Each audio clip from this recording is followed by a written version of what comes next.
सभी को नमस्कार।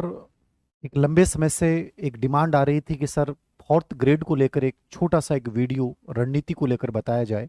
क्योंकि सिलेबस को लेकर बड़ा कन्फ्यूजन था, राजस्थान जीके को लेकर बड़ा कन्फ्यूजन था और फिलहाल सभी कन्फ्यूजन दूर हो चुके हैं।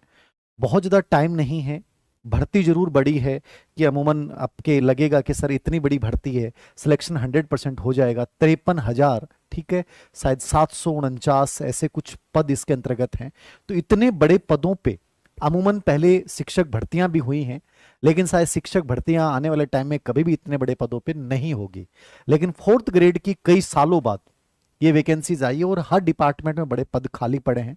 इसको तीन पार्ट के अंतर्गत आपने फॉर्म भरा होगा, जिसमें आपके सामने एक सेक्रेटरीट का ऑप्शन आया होगा, एक आरपीसी का ऑप्शन आया होगा और एक सबॉर्डिनेट अधीनस्थ का ऑप्शन आया होगा। ये आपको चूज करना है कि आप कौन सी सर्विस में जाना चाहते हैं। सबसे पहले तो एक बात बता दूं, ये तुम्हारा सपना गवर्नमेंट जॉब का है, तो फिर तुम्हें नहीं सोचना चाहिए कि फोर्थ ग्रेड की है। हो सकता है फोर्थ ग्रेड में लगने के बाद तुम शिक्षक भर्ती में, आरएस में कहीं भी चले जाओ। मैंने ऐसे बच्चों को देखा है जिन्होंने छोटा सा पद ज्वाइन किया, लाइब्रेरियन, लैब असिस्टेंट, और बाद में वो कॉलेज लेक्चर भी बने हैं। तो इस बात से कभी भी शर्मिंदगी नहीं होनी चाहिए कि सर मैं जिस ग्रेड की तैयारी कर रहा हूँ वो फोर्थ ग्रेड का है, जिसको केवल पानी पकड़ाना है। ऐसा कुछ नहीं है। चतुर्थ श्रेणी कर्मचारी एक बहुत अच्छी नौकरी है, जहां से आपके एक लाइजन बनते हैं, प्रिंसिपल और या कोई विभाग का मुखिया, आईएएस है, आरएस है, ठीक, कहीं भी है, वो यदि सबसे अधिक कहीं कनेक्टेड होता है तो वो चतुर्थ श्रेणी कर्मचारी से होता है। आपको गवर्नमेंट जॉब करना है, कंफर्ट जोन में, सेफ जोन में रहना है, तो फिर ये मत सोचिए, उसके प्रति पॉजिटिव धारणा बनाइए कि एक अच्छी जॉब है और कुल मिला के ठीक ठाक वेतन है और मैं इसको करना चाहता हूँ। और सबसे बड़ी चीज है कि गुरुजी मने गवर्नमेंट नौकरी लागणो है, बिका बाद में मैं फोर्थ श्रेणी से उसके आगे भी बढ़ जाऊं। तो सबसे बड़ी चीज है पॉजिटिविटी लानी है। जिस नौकरी को या जिसका फॉर्म भरना चाहते हो आप, सबसे पहले उसको अपने आप में देखना शुरू कर दो कि मुझे वहां तक जाना है। नंबर दो, 21 मार्च से लेकर और 19 अप्रैल इसकी डेट है, फॉर्म ओपन हो चुके हैं, ठीक है। 19 अप्रैल लास्ट डेट है। मेरे अकॉर्डिंग लगभग ने भर दिया होगा। आप लोगों का एक सवाल ये भी था कि सर इसमें कौन सी सेवा को चुने। मैं मानता हूं कि स्कूल एजुकेशन है, कॉलेज एजुकेशन में फोर्थ श्रेणी वाली नौकरी ज़्यादा अच्छी है। वहां क्योंकि आपको पढ़ने के अवसर मिल जाएंगे, अच्छे लोगों के बीच में रहोगे। सचिवालय यदि आप तभी ज्वाइन करें जब आपको लगता है कि मुझे सिर्फ फोर्थ श्रेणी में रहना है, तो आप सचिवालय भरिए, क्योंकि वहां आपको टाइम नहीं मिलेगा। पूरा आपका वर्किंग लोड इतना रहता है, ठीक है, आगे बैठे आप पर्सनली टाइम नहीं निकाल सकते। स्कूल और कॉलेज एजुकेशन है, छोटे मोटे डिपार्टमेंट हैं, वहां पे आपको बहुत टाइम मिलेगा। और यदि आरपीसी में आपका मन हो कि सर मैं आरपीसी में जाना चाहता हूँ, ललक हो, तो वहां जा सकते हो। लेकिन मैंने कहा कि यदि आगे बढ़ने की ललक रखते हो तो आपको इन दोनों ही फॉर्म को नहीं भरना चाहिए। आपको डायरेक्ट सबॉर्डिनेट यानी अधीनस्थ वाला जो है वो भरिए, जहां आपका school education, college education plus बहुत सारे डिपार्टमेंट, चिकित्सा और बहुत सारे डिपार्टमेंट हैं जहां आपको नौकरी करने का अवसर मिलेगा। तो एक बेटर चांस है, बढ़िया नौकरी है, मेरे अकॉर्डिंग आप जा सकते हो। ये तो फॉर्म भरने को लेकर एक सवाल था। दूसरी सबसे बड़ा सवाल, आयु आपको बता रखी है 18 से 40 वर्ष है, जो सभी में होती है नॉर्मली। एग्जाम इसके सितंबर में 18 से 21 सितंबर प्रस्तावित है, तो बहुत ज्यादा समय नहीं बचा। एक तो आप ये कहेंगे सर मैं कोचिंग कर लूं क्या, मुझे लगता है कि ऑफलाइन कोचिंग का बहुत ज्यादा समय बचा नहीं है। ऑनलाइन कोचिंग में भी आप कोई पार्ट विशेष कर सकते हैं, आपको लगता है कि फास्टली चीजों को किया जा सकता है तो कर लीजिए। वरना मैं आपको ये कहूंगा कि यदि मैं आपकी जगह होता और मुझे इस ग्रेड को निकालना होता, जितनी छोटी भर्ती होती है याद रखना कंपटीशन उतना ही बड़ा होता है। क्योंकि ये फोर्थ श्रेणी का आप देख के लग रहा होगा, लेकिन इसको भरने वाला, ग्रेड फर्स्ट की तैयारी करने वाला लड़का भी भर रहा है, सेकंड ग्रेड वाला भर रहा है, थर्ड ग्रेड वाला भर रहा है, जो आरएस में अनसिलेक्ट हो गया बेचारा वो भी उम्मीद कर रहा है कि कहीं चिप जाऊं, वो भी भर रहा है। तो आप इस चीज को ये मत समझना कि फोर्थ ग्रेड के लिए, फोर्थ ग्रेड 10वीं पास वाले बच्चे आएंगे। सब एमए, बीएड, नेट वाले सब बच्चे फॉर्म भरते हैं, क्योंकि गवर्नमेंट जॉब आज सब लोगों के लिए एक बड़ा हो चुका है, इसलिए फॉर्म सब भरेंगे। कंपटीशन आसान नहीं होता है, जितनी छोटी ग्रेड होती है कंपटीशन उतना ही बड़ा होता है। फिर अधीनस्थ सेवा चयन बोर्ड, इनका सिस्टम समझ में नहीं आता। ये नॉर्मलाइजेशन के नाम पे क्या करते हैं, उम्मीद करते हैं कि नॉर्मलाइजेशन को लेकर जो विरोध हो रहा है शायद इस भर्ती में ना देखने को मिले, और इस भर्ती में देखने को मिलता है तो फिर हम लोगों के राजस्थानी होने पर प्रश्न चिन्ह लग जाता है कि हम गलत सिस्टम को दूर नहीं कर पाए, तो इससे ज्यादा बुरा क्या हो सकता है। खैर उम्मीद करते हैं कि पॉजिटिव होगा। चौथी चीज, सर कैसे क्या किया जाए इन 5 महीनों में कि हम इस ग्रेड को निकाल पाए। देखो मैं दो तीन चीजें बहुत बेसिकली बता देता हूं, यदि आप बहुत सिंसियर हैं और मैं आपकी जगह होता तो क्या करता। मैं सबसे पहले प्रिंट आउट निकालता सिलेबस का जो 2 दिन पहले आया है। मैं उस सिलेबस को अपने रूम में स्टडी टेबल पे लगाता, एक सिलेबस का प्रिंट आउट निकाल के मैं उसको डिवाइडेशन करता और ये देखता कि मेरी ताकत स्ट्रेंथ पॉइंट क्या है। मेरे स्ट्रॉन्ग पॉइंट जो भी हैं उनको मैं चिन्हित करता कि मेरा राजस्थान का इतिहास कला संस्कृति स्ट्रॉन्ग पॉइंट है, मैंने बहुत बार पढ़ रखा है। ज्योग्राफी मैंने बहुत बार पढ़ रखा है, ठीक है। पॉलिटी के 5 प्रश्न आने हैं, वैसे बहुत बड़ा वेटेज नहीं है, तो मोटी किताब पढ़ने की आवश्यकता नहीं है।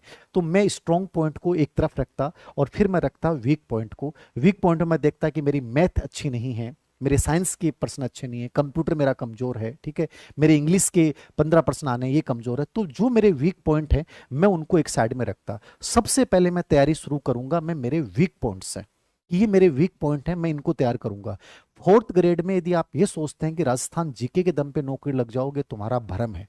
राजस्थान जीके राजस्थान के हर अभ्यर्थी को उतना ही आता जितना तुम लोग पढ़ रहे हो, 2-4% ऊपर नीचे हो जाएगा।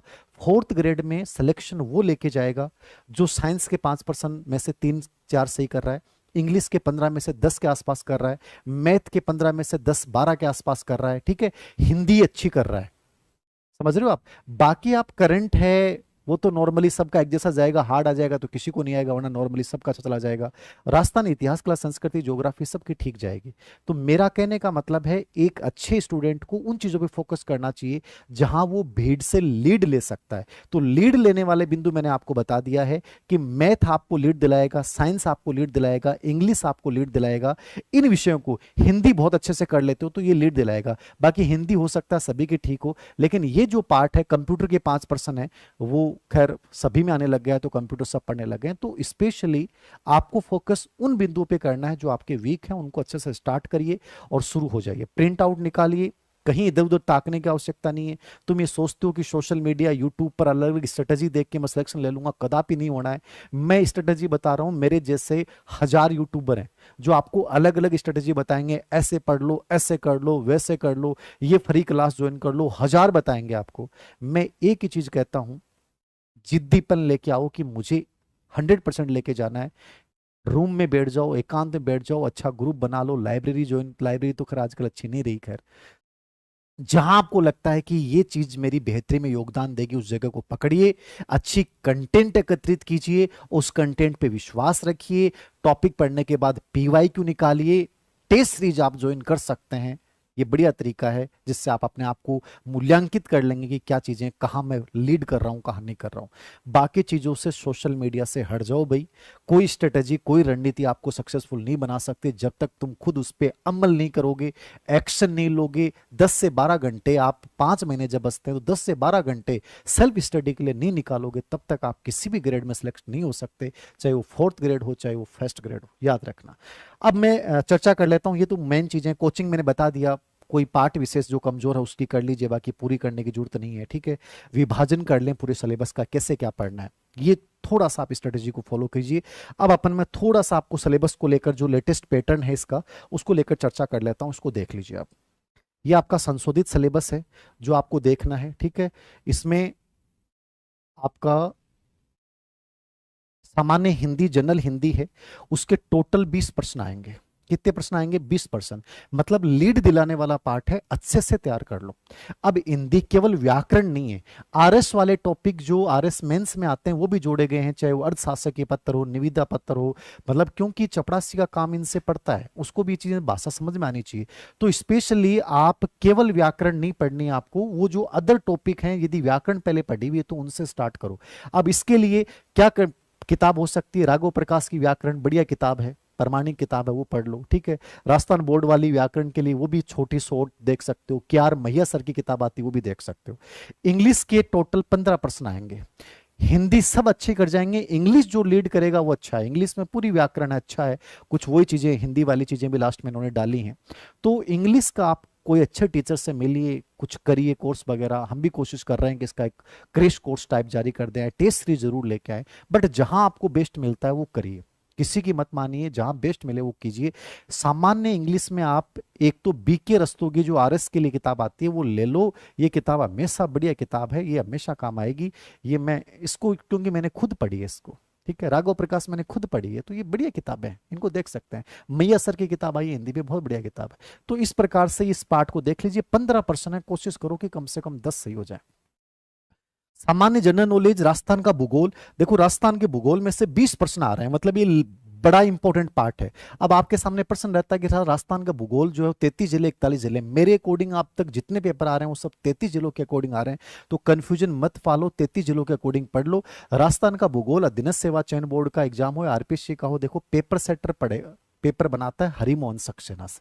हरिमोहन सक्सेना पढ़ सकते हो तो पढ़ लो, लेकिन आप पढ़ नहीं पाओगे तो कोई भी गाइड ले आओ राजस्थान की ज्योग्राफी की, कोई भी गाइड, सब गाइड एक जैसी हैं, धरोवर, आरबीडी, सिखवाल, नाथ, धिंदवाल, सब एक जैसी हैं। थोड़ा बहुत ऊपर नीचे कोई भी एक गाइड ले आओ, उसको बार बार पढ़ो, या आपके पास जो पहले से ज्योग्राफी का पार्ट है वो पढ़ लो, उसके पीवाईक्यू निकाल लो, लेटेस्ट पेपर हो, स्पेशली अधीनस्थ सेवा चयन बोर्ड के पेपर देख लो। राजस्थान का इतिहास, कला, संस्कृति कितने प्रश्न आएंगे? 20% आएंगे, ये भी लीडिंग है। इतिहास के 10% है, कला संस्कृति 10% है, अच्छे से तैयार कर लो। कोई भी वही किताब, हिंदी ग्रंथ अकादमी हुकुमचंद जैन है तो वो ले आओ, या जो कंटेंट आप पहले से पढ़ रहे थे, नया कंटेंट मत लाना, जो पहले से पढ़ रहे थे उसी को पढ़ लो। ठीक है, पीवाईक्यू में जरूर देख लो, राजस्थान के इतिहास की एक अवनी की किताब आती है ऑब्जेक्टिव, बढ़िया पीवाईक्यू बेस से, लेटेस्ट है, दिनस सेवा चयन बोर्ड के सब पेपर है, शॉर्ट एंड स्वीट है, वो पढ़ ली। ऐसे कला संस्कृति ओमजी सर की आती है, वो देख ली, या आप दोनों पार्ट की कोई भी एक गाइड ले आए उसको देख ले, बट पीवाईक्यू साथ में निकालो। भारतीय संविधान की केवल 5% है, और राजस्थान राजनीतिक प्रशासनिक व्यवस्था के 5% है, यानी 10% आएंगे। तो भारतीय संविधान को हल्का सा जरूर देख के जाओ, क्योंकि ये 5% तुम आराम से कर दोगे संविधान की प्रमुख विशेषताओं पे, प्रमुख वाद विवाद के ऊपर, और इसमें करंट से रिलेवेंट प्रश्न ज्यादा आते हैं, तो ये अच्छा पार्ट है। लेकिन राजस्थान की राजनीतिक प्रशासनिक व्यवस्था 5% के लिए बड़ा डिटेल्ड मैटर हो गया, तो इसमें मुख्य मुख्य चीजें देखो, चाहे वो मुख्यमंत्री है, चाहे वो सचिव है, चाहे राज्यपाल की भूमिका है, चाहे विधान पालिका है, तो उसमें बहुत डिटेल्ड में मत जाना 5%। के लिए इंपॉर्टेंट चीजें या पीवाईक्यू आए हुए वो पढ़ लो, ये आपके पढ़ने का तरीका होना चाहिए। करंट जो है वो भारत के भी 5% आएंगे, राजस्थान के भी 5 आएंगे, तो राजस्थान के 5 तो कर दोगे, यहां भारत के 5 जो बच्चा करेगा वो लीड लेगा। तो भारत के 5 के लिए वैसे मंथली क्रोनोलॉजी बढ़िया किताब है, दोनों के लिए बढ़िया पढ़ लो। क्रोनोलॉजी नहीं पढ़ रहे हो तो लास्ट टाइम में इस करंट को पढ़ना, क्योंकि 10% आएंगे भारत के 5। तो भारत के 5 में जो भारत के प्रधानमंत्री से रिलेवेंट जितने भी दौरे हैं, जैसे अब बिम्स्टेक सम्मेलन में गए, श्रीलंका गए, कोई महत्वपूर्ण उद्घाटन किया, महत्वपूर्ण पुरस्कार, ठीक है, ज्ञानपीठ पुरस्कार, स्पेस से संबंधित कोई युद्ध अभ्यास, ऐसी चीजें 5-7 सिलेक्टेड चीजें करो। स्पोर्ट्स से रिलेवेंट महत्वपूर्ण इवेंट वो देख लो, 5% वहां से हो जाता है। राजस्थान से जो आते हैं वो 5% महत्वपूर्ण कोई योजना वगैरह, इवेंट्स वगैरह वो देख लो। तो ये लास्ट में भी देख सकते हो, बट इसको देखना। बेसिक कंप्यूटर, ये आपने पटवारी वगैरह सब में पढ़ा है। बेसिक कंप्यूटर का जो सिलेबस अभी भी, उसको भी अपन देखेंगे दोबारा से। उसमें जो शुरुआत के टॉपिक है हार्डवेयर, सॉफ्टवेयर, इंटरनेट, वो तो इजी टॉपिक है। लास्ट के जो MS Excel, MS power pointer, वो सब जो है ना, एमएस वर्ड, वो थोड़े अप्लाइड टाइप हैं, तो वो थोड़ा सा दिनस सेवा चयन बोर्ड के ग्रेड 3 के पेपर देखना आप, वहां थोड़े अप्लाइड प्रश्न आते हैं, तो थोड़ा सा उस दृष्टिकोण से आपको तैयार करना है।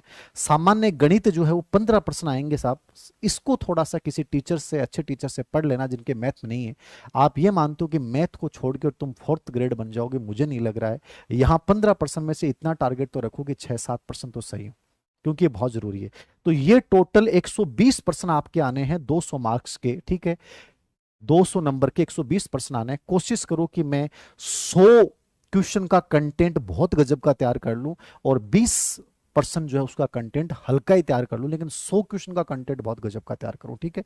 पीवाईक्यू निकालो, इस पे एक हमारे पास भी कंटेंट हमने तैयार किया इन सभी पार्ट्स के लिए, जिसमें व्याख्या और इसके आए हुए प्रश्न, वो भी हम प्रयास कर रहे हैं कि शायद 8-10 दिन में आपके पास बाहर आ जाए, सामने आ जाए, कि उसमें क्वेश्चंस हैं सभी इन पार्ट्स के, और उसकी व्याख्या है कि मान लो जिस बच्चे को शॉर्ट एंड स्वीट पढ़ना है वो केवल उस किताब को निकाल के ले गया, ठीक है ना, क्योंकि ऑब्जेक्टिव बुक इस पे है नहीं, थ्योरी वाली बुक तो खूब है। तो ये भी हमारा प्रयास है, खैर आ जाएगा 4-5 दिन में, बट आपको जहां भी अच्छा कंटेंट मिलता है देख लीजिए। तो ये तो 120 नंबर का हो गया। नेगेटिव मार्किंग स्पेशली याद रखना है, तो आप थोड़ा सा प्रैक्टिस करके ये देख लेना कि नेगेटिव कम से कम हो, क्योंकि यहां जो संतुलित दृष्टिकोण अपनाएगा, ऑलराउंडर प्रदर्शन करेगा, वो बच्चा 4th ग्रेड में लगेगा। ऐसे नहीं कि आपने एक पार्ट तैयार कर लिया हो जाएगा, ठीक है। 120 नंबर, 200 नंबर का एक तिहाई नंबर कट जाएंगे। सिलेबस आपका जो है वो ये लेटेस्ट डाल दिया गया है, आप सबने देख लिया होगा, ठीक है। अब से सामान्य हिंदी है, उसमें व्याकरण के टॉपिक तो सबने देख रखे हैं, अब नई चीजें ये देख लेना आप, ठीक है। अधिसूचना, कार्यालय आदेश, विज्ञप्ति, ज्ञापन, परिपत्र, निविदा, अर्थशास्त्र पत्र, इनसे रिलेवेंट जो महत्वपूर्ण चीजें होती हैं वो तैयार कर लेना, क्योंकि ये सबका कमजोर है, तो इससे स्टार्ट करना। बाकी व्याकरण तो आप लोगों ने पढ़ रखी है, वही व्याकरण पढ़नी है। इंग्लिश में भी स्पेशली ये जो ग्लोसरी ऑफ ऑफिशियल है, technical terms with their Hindi version, ये दो चार चीजें जो है ना, वो जो डिफरेंट है इंग्लिश में, वो जरूर इंग्लिश को थोड़ा सा कहीं कर भी लेना, कोई ऑनलाइन कोर्स वगैरह। हम भी कोशिश करेंगे इस पे एक शॉर्ट एंड स्वीट बना। राजस्थान भूगोल बहुत बड़ा पार्ट नहीं डाला है, तो ये टॉपिक शानदार तरीके से तैयार कर लो, क्योंकि 20 नंबर का पार्ट है, ठीक है ना। आपदा प्रबंधन, जलवायु परिवर्तन, ये थोड़े से नए टॉपिक हैं जो आप लोग पढ़ते नहीं हो, बाकी ये सब जनगणना ये सब आप पढ़ते हो। ज्योग्राफी, राजस्थान, राजस्थान का इतिहास क्लास संस्कृति में ऐतिहासिक घटनाएं आ गई। अब ऐतिहासिक घटना का मतलब क्या है, जितने युद्ध हैं वो सब पढ़ने हैं आपको। अब इसमें सब युद्ध नहीं पढ़ने, लेकिन इंपॉर्टेंट युद्ध पढ़ जाओ, क्योंकि एक प्रश्न आना है, बट ऐतिहासिक घटना का मतलब सब कुछ हो गया, तो सब कुछ नहीं पढ़ना। यहां आपको ये नजरिया अपनाना पड़ेगा कि कौन से टॉपिक बहुत महत्वपूर्ण है जिनको मुझे टाइम देना चाहिए, कौन से टॉपिक है जिनको कम टाइम दूंगा तो काम चल जाएगा। स्वतंत्रता आंदोलन बहुत बड़ा पार्ट है, तो इसको भी आपको शॉर्ट एंड स्वीट पढ़ना पड़ेगा। महत्वपूर्ण व्यक्तित्व बहुत बड़ा पार्ट है, भाषा साहित्य बहुत बड़ा पार्ट है, तो आपको कहीं ना कहीं यहाँ सेलेक्टेड रुख अपनाना पड़ेगा।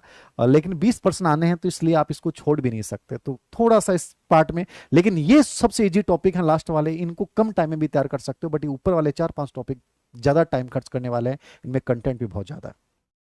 इनकी बुक मैंने बता दी है, हुकुमचंद जैन ले लो या कोई भी गाइड ले लो, जो भी गाइड आती है, सब गाइड एक जैसी हैं, जो भी ले लोगे ना उस पर विश्वास रखना कि यही पढ़ना है, या कोई कोचिंग के नोट्स हो। तो भारतीय संविधान, राजस्थान में राजनीतिक और प्रशासनिक व्यवस्था, मैं तो एक राय दूंगा कि भारतीय संविधान तो हल्का सा पढ़ना आप, इसकी प्रस्तावना वगैरह मुख्य विशेषताएं।